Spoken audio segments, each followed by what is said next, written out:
All right, here's the answer for number 2. So in this one, you had to find the median and the mode of the graph. Now, the first thing you want to do is you want to put these numbers in least to greatest order to make it your life much easier. So I have two 11s,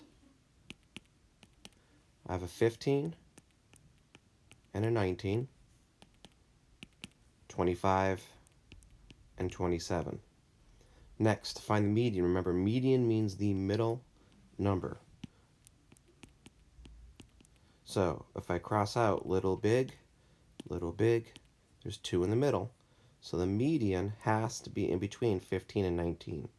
So if you add up 15 plus 19, you get 34.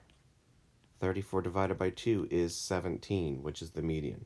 So 17 is the very middle of the numbers. Now the mode is the number or numbers that occurs the most. So 11 occurs more than anything else, so 11 is the mode. All right, thanks for watching.